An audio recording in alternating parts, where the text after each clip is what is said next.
우리가 교통수단으로 이용하는 자전거나 자동차나 기차나 비행기는 앞으로 전진하도록 설계되어져 있습니다. 방향을 바꾸거나 필요에 의해서 잠깐 후진할 수는 있지만은 모든 교통수단은 앞으로 가도록 되어 있습니다. 자동차의 경우 달리는 뒤편을 바라보고 오랜 시간 달리다 보면 신체의 리듬이 깨어져서 어지럽거나 구토 증세가 일어나기도 합니다. 사람의 신체 구조도 전진 방향으로 설계되어져 있습니다.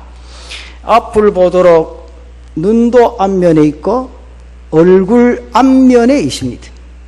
다름질을 하는 것도 자동차가 달리는 것도 뒤로 가는 것보다는 앞으로 가는 것이 훨씬 더 편합니다. 이런 이치는 신앙생활에도 적용이 되어집니다. 사람들은 예수님 믿고 사는 것이 안 믿고 사는 것보다 더 어렵다고 생각합니다. 죄 짓지 않고 사는 것이 죄 짓고 사는 것보다 더 힘이 들다 생각을 합니다. 그러나 정반대라는 사실을 인지하시기를 바랍니다. 예를 한번 들어보십시다. 부산역 안내소에서 여행객들을 친절하게 안내하고 도와주는 일이 쉽겠습니까? 아니면 종일토록 닥치는 대로 주먹을 휘둘러 패는 것이 쉽겠습니까? 헐벗고 가난한 사람들을 도와주며 땅 위의 인생의 삶을 살아가는 것이 쉽겠습니까?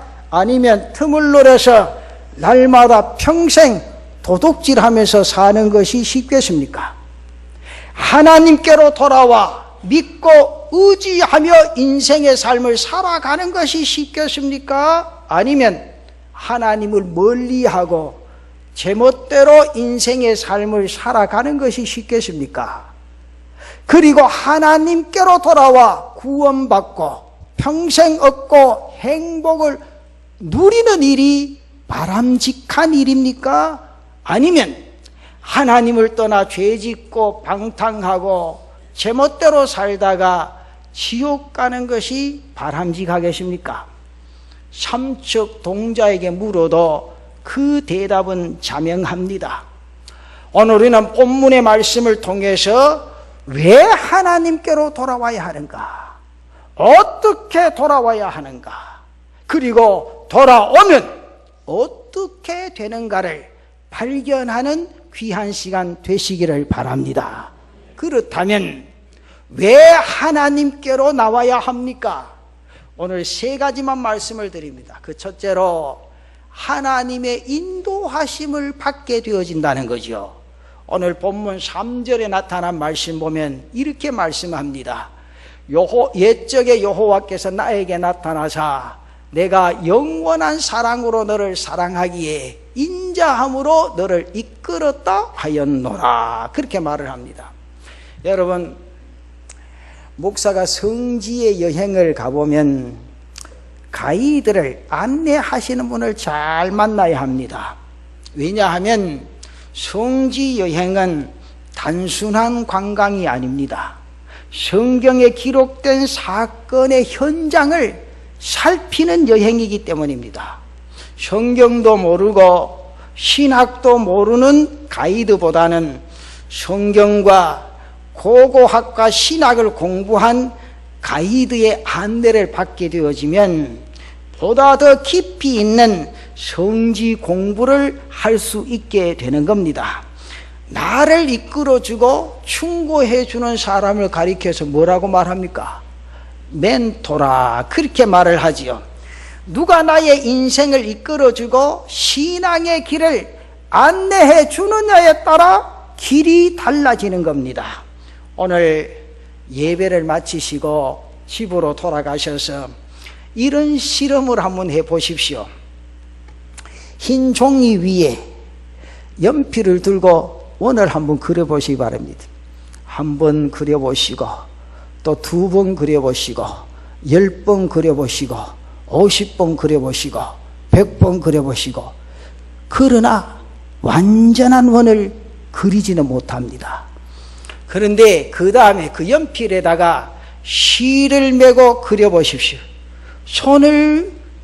손으로 그리는 것보다는 비교적으로 정확한 원을 그릴 수 있습니다.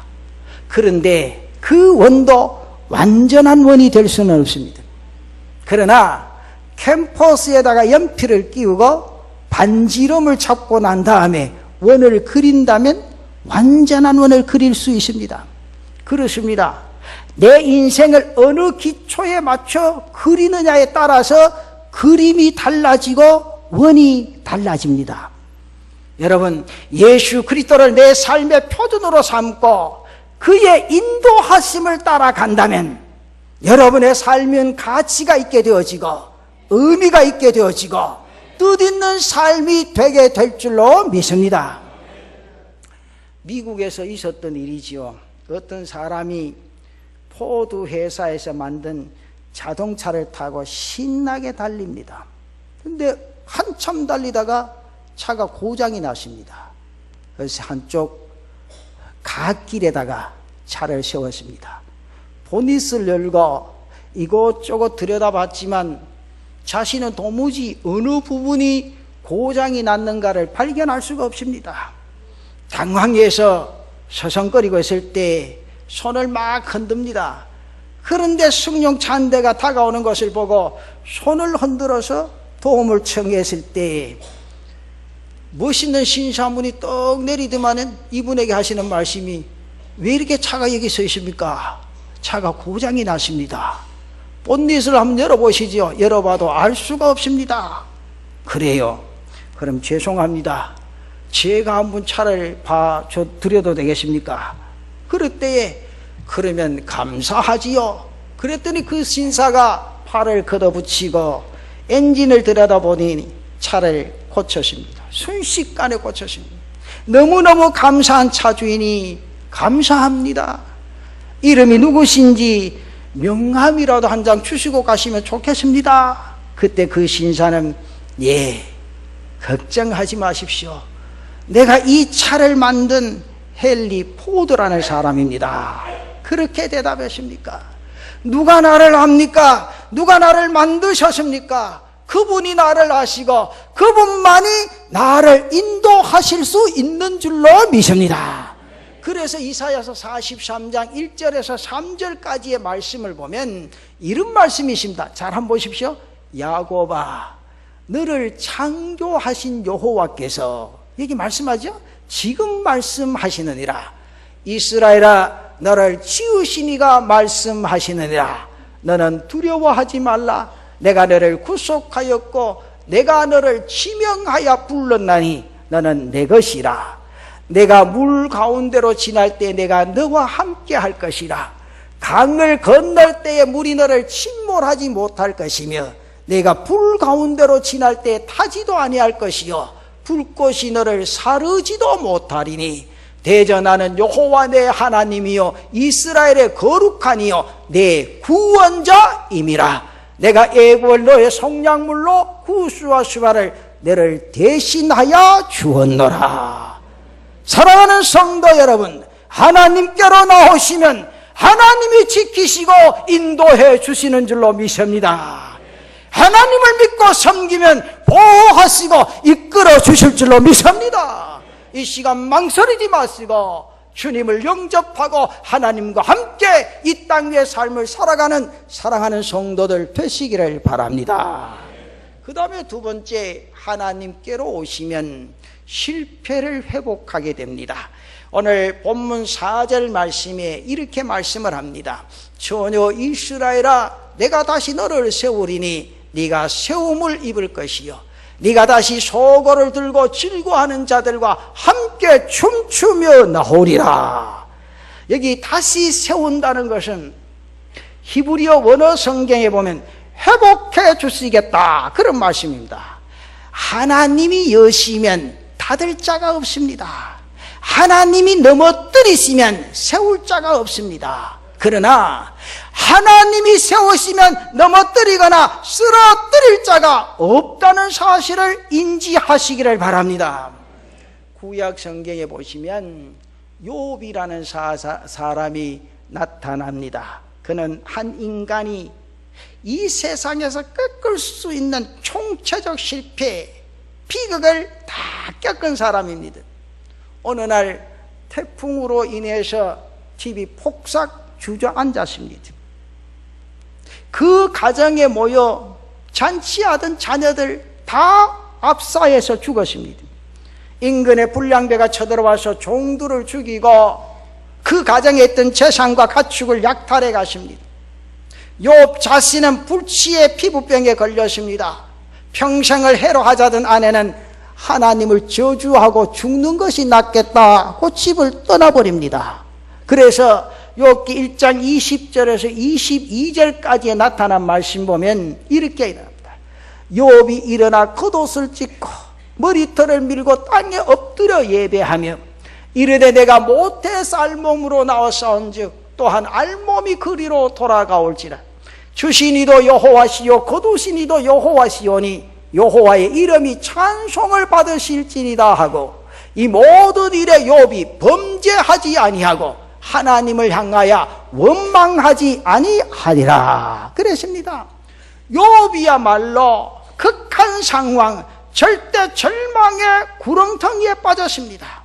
친구도 이웃도 아내도 자신도 절망을 회복할 수 없었습니다. 그런데 욥기 42장 12절에 나타난 말씀 보면 여호와께서 욥의 말년의 욥에게 처음보다 더 복을 주시나니 그가 양 14,000과 낙타 6,000과 소 1,000개리와 암나귀 1,000을 두었고, 오늘 이 말씀이 그에게 마지막에 주신 하나님의 축복이 어떠한가를 일깨워주고 있습니다. 재산은 전부 다 배로 주셨습니다. 죽은 10남매보다 더 귀한 10남매를 다시 낳게 해주셨습니다. 그리고 그는 140년을 살면서 아들, 손자 4대를 보았다고 했습니다. 그리고 기한이 차서 죽었다고 했습니다. 하나님이 욥을 다시 세우시고 회복시켜 주셨습니다. 욥뿐입니까? 사랑하는 성도 여러분, 국가도 그렇습니다. 정권도 그렇습니다. 회사도 그렇습니다. 여러분 가정도 그렇습니다. 여러분 개인도 하나님이 회복시켜 주셔야 회복될 줄로 믿습니다. 그래서 호세아서 14장 1절과 2절 말씀에 이렇게 말합니다. 이스라엘아 내 하나님 여호와께로 돌아오라. 내가 불의함으로 말미암아 엎드러졌느니라. 너는 말씀을 가지고 여호와께로 돌아와서 아뢰기를 모든 불의를 제거하시고 선한 발을 받으소서. 우리가 수송아지를 대신하여 입술의 열매를 주께 드리리라. 오늘 이 말씀 보면 내 하나님 여호와께로 돌아오라. 말씀을 가지고 돌아오라 그랬습니다. 오늘 이 예배에 동참하여 돌아오신 여러분들, 그 주님과 함께 한평생 땅 위의 삶을 감격하게 달려가는 은혜가 있기를 축원합니다. 그래서 그 다음에 보면 그리하면 패역을 고쳐주고 진노를 떠나게 해주시겠다고 분명히 말씀합니다. 그러면서 호세아서 14장 5절 이하 7절에 나타난 말씀 보면 내가 이스라엘에게 이슬과 같으리니 그가 백합화같이 피겠고 레바논 백양목같이 뿌리가 박힐 것이라. 그의 가지는 퍼지며 그의 아름다움은 감람나무와 같고 그의 향기는 레바논 백향목 같으리니 그 그늘 아래 거주하는 자가 돌아올지라. 그들은 곡식같이 풍성할 것이요 포도나무같이 꽃이 필 것이며 그 향기는 레바논의 포도주같이 되리라. 사랑하는 성도 여러분, 누구라도 이 땅 위의 인생의 삶 실패할 수 있습니다. 그러나 누구나가 다 회복되는 것 아닙니다. 누구나가 다 이 땅 위의 인생의 삶을 살아가면서 병들 수가 있습니다. 그러나 누구나가 다 고침받고 살아가는 것 아닙니다.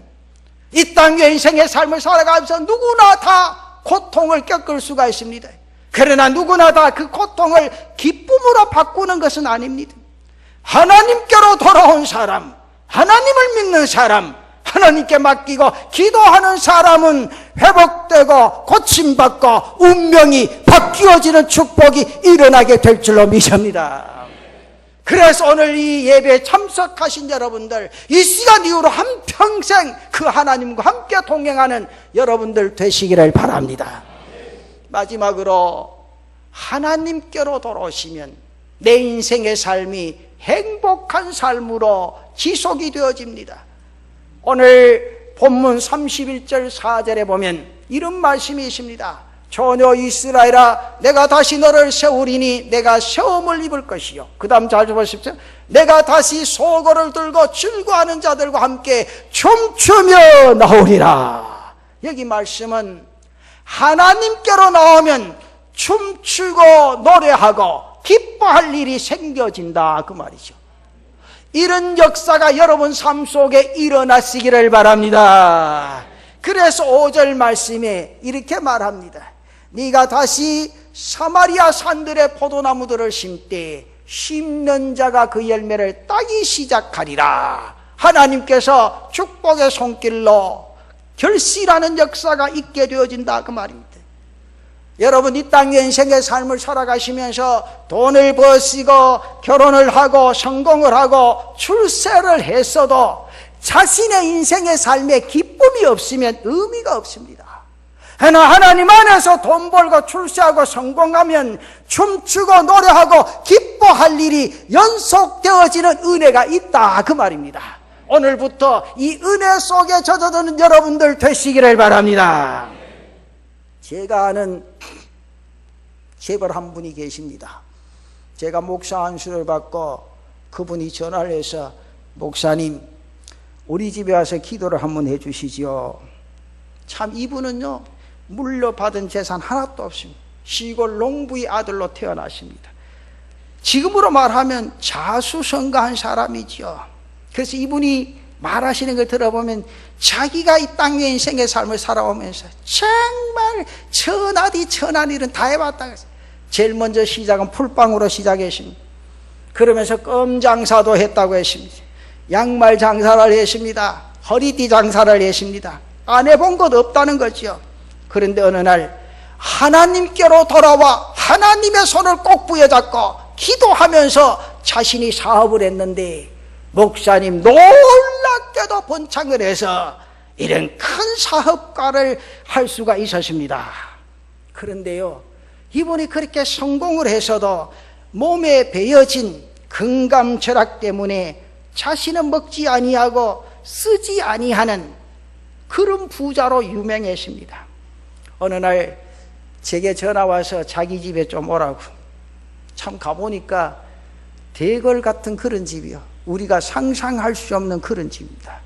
점심을 먹자고 전화해서 전화 받는 그 순간부터 안 먹었습니다. 오늘 가서 대게 한번 먹어보자. 제가 알기로는 3끼를 굶었나? 3끼 반을 굶었나? 배가 고프면 물을 먹었어요. 요즘 같으면 뭐 먹을 것이 많으니까. 그렇잖아요? 그때 당시만 해도 참 목회의 길에 먹을 것이 그렇게 많지 않던 그런 시대예요. 그래서 배가 조금 시죽하면 물 마시고, 그럼 화장실 갔다 오면 배가 또 쑥 꺼지니까 오늘 가서 호되게 한번 먹어봐야 되겠다. 그래서 그날 그 집에 들어갔습니다. 기도를 하고 예배를 드리고 난 뒤에 목사님, 오늘 점심입니다. 그러면서 내놓는데 오트밀 2개를 딱 갖다 놔요. 여러분, 오트밀이 뭔지 압니까? 자기가 하는 말이, 목사님, 나는 당뇨병이 있어서 점심때가 되면 오트밀을 먹습니다. 같이 먹자는 거예요. 여러분, 오트밀은요, 미국식 보리죽입니다. 그걸 보는 순간 기가 팍. 그 자매가 그것만 내놓고 하는데, 그래서 나오자마자 라면집에 가서 라면 한번 사 먹고, 그래서 교회로 돌아가십니다. 우리 한 번은 목사님 죄송합니다. 급한 이 바이어가 와서 이걸 꼭 선사시켜야 되는데 목사님 기도를 받고 이분과 함께 상담을 하려고 합니다. 목사님 바쁘시면 빨리 오시면 좋겠는데 죄송합니다. 이 회사 앞에 이 공사를 하는데, 지하수 공사를 하는데 차가 들어오질 못합니다. 목사님, 택시를 타고 오시면 굉장히 빠르겠습니다 그랬어요. 그래서 택시를 잡아 타고 갔습니다. 그래서 기도를 하고 그랬더니만은 자기 비서를 불러놓고 나보고 하는 말이, 목사님, 오실 때 택시비가 얼마 들었습니까? 1,300원 들었습니다. 자기 비서 보고 2,600원은 내드려라 그랬어요. 그날은 그 자리에서 짬뽕 2그릇 시켜놓고 제가 짬뽕 먹고 왔습니다. 그분은 짬뽕 오트밀에 포니 차 타고 다니다가 세상 떠났습니다. 그런데 지금 그 아들 둘이가 회사를 맡았습니다. 벤츠를 타고 돌아다닙니다. BMW를 타고 돌아다닙니다. 저녁마다 요동 출입하고 떵떵거리며 살아갑니다. 아버지가 심고 자식이 즐기고 있는 겁니다. 그런데 제 마음에 더 중요한 것은 지금 그 회사는 겨우 이름밖에 남지 아니했다는 것이, 성장하지도 못하고 크지도 못하고 발전하지를 못했습니다. 심는 자가 심고 심은 자가 노래하고 그것을 먹고 마시는 것 축복이라고 말입니다. 하나님께로 나오게 되어지면 그런 축복의 역사가 일어나게 될 줄로 믿습니다. 한 번은 우리 교회 교인이 세례를 받고 난 뒤에 나가면서 목사가 축하합니다. 목사님 감사합니다. 주일 저녁에 오시기에, 자매님, 세례 받고 난 뒤에 달라진 게 뭐 있습니까? 그랬더니 그분 대답하시는 말씀이, 목사님, 세례 받기 전에는 세상을 사랑했습니다. 그런데 세례 받을 때 성령께서 강하게 역사해 주셔서 깨닫게 해 주셨는데 그 순간부터 하나님을 사랑하게 되었습니다. 여러분, 하나님께로 돌아오시면 인생이 달라집니다. 삶이 달라집니다. 삶의 질이 달라지고 가치가 달라지고 행동이 달라집니다. 그리고 내가 생각하는 복의 내용이 달라집니다. 오늘 이 예배에 동참하신 여러분들, 하나님께로 오심을 축하합니다. 하나님이 여러분을 오른손을 잡아주실 줄로 믿습니다. 한평생 그분 손잡고 우리와 함께 저 천국 향하여 힘차게 달려가는 귀한 은혜가 있으시기를 바랍니다. 여러분, 하나님께로 오시면 하나님의 인도를 받습니다. 하나님께로 오시면 실패를 회복시켜 주십니다. 하나님께로 오시면 여러분의 삶의 행복이 지속되어지는 그런 은혜를 주실 줄로 믿습니다. 이 은혜 속에 푹 잠겨 이전의 삶보다 이후의 삶이 더 행복하고 감격하며 주의 은혜 가운데 젖어들 수 있는 여러분들 되시기를 바랍니다.